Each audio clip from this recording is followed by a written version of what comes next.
Hi! Today's Verb of the Day video is going to be a little different than normal. A few months ago, I received a request from the viewer Cold Deep about doing a video where I talk about some of the differences between using some of the verbs that have previously been in the Verb of the Day video. So today, we're going to look at the verbs comprehend, fathom, and grasp. And I'm going to try and answer this question about what's the difference or how do I best use these particular verbs. So let's start off with kind of a review of definitions. You're going to notice with comprehend here, I use one of our other verbs in the definition. So comprehend is used many times to mean to understand or to grasp something mentally. Our second verb, fathom, you're going to see, uses the verb understand again. So here we're understanding something after giving it a great deal of thought. And our last verb, grasp, here, you're going to see the verb comprehend used in its definition. So comprehending something fully, completely. Another way people define this verb is to mean to get a sort of mental hold on something. Maybe it's a topic, a subject, or perhaps even a situation. Now, I want to note there are some other meanings for the verbs fathom and grasp. But for this particular video, we are really going to focus on the meaning here of understanding. Okay? And so let's start off by kind of talking about what's different and what's similar about these particular verbs. And I think the best place to start is with the verb fathom. I spent a lot of time reading usages and looking for examples of how this verb has been used in recent newspaper articles, stories, and literature. And I think it's most notable that this verb is most commonly used in the negative, and it's not just any negative verb tense, but really negative modals of ability. So what I mean by this is can and could. Okay, so you're most frequently going to see sentences like I can't fathom or he couldn't fathom, right? Any subject followed by that negative modal and then our base verb. Okay? So that is by far the most frequent way you will encounter it. Now, you will see these negative modals of ability with comprehend and grasp. So people will say things like, I can't comprehend, I can't grasp.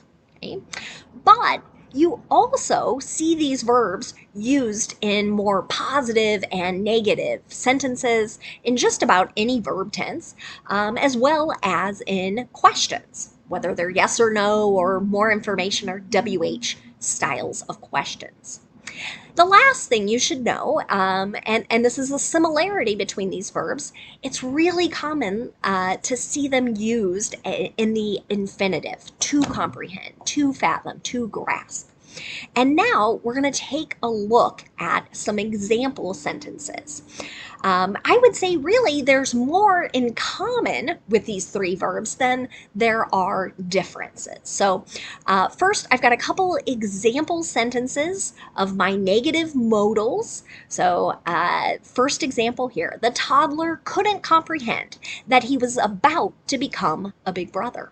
Right? So he's not able to understand. He's too young. He doesn't understand that his parents are having another baby. Right? A second example, I can't fathom living there. Right? Even though I've thought about it, I try and picture myself in this particular place. I'm not able to mentally process this. Another way you'll hear negative modals, I still can't grasp the loss. So many times you see these verbs used to talk about empathy, right? Trying to understand what another person or group of people are going through or experiencing. And I think we most commonly see these negatives for really tragic, sad, difficult situations where maybe it's really hard for us to have an understanding because we just don't have that same experience as others unfortunately may have. Now, I've got another example sentence under Fathom, and that's could you fathom leading the team? You'll see yes or no questions with modals of ability with this verb fathom. You might also see them with comprehend and grasp, but I thought it would be good to have another example there. I actually heard this question asked recently of an athlete. So a reporter was trying to understand, does this particular athlete plan to stay with their current team, or are they considering moving to a different professional team for the upcoming season? And so they're kind of thinking about and asking about the mental processes that this particular player is experiencing. Now, I said earlier that you will see comprehend and grasp used more commonly in other verb tenses. So I've got a couple examples here. I have an example of the simple future. Will the students comprehend the lecture? Right. So maybe this is a question a teacher is asking him or herself as they prepare. Gosh, are they going to be able to understand this? Okay. Another example here, the character never comprehends the restless nature of his friend. Here's an example of the simple present. We might be using this to describe a fact. Perhaps we're analyzing a story, a piece of literature, and again, we're back to this meaning of understand. Now let's look at some examples for grasp and other verb tenses. I have got another simple present example here. Do you grasp how serious the situation is? Right? Again, we're asking someone if they fully understand, fully comprehend. Another example in the present perfect this time. The students have grasped this new material quickly and easily. Right? So they have understood it. Maybe we're ready to move on to another topic. My last set of examples are infinitives. Now, these look like verbs, but they're not. And I find that there's a really common phrase where we see these infinitives, to comprehend, to fathom, to grasp. Okay? And it's with a phrase like it's hard or it's difficult. Okay? And so that's my three examples here.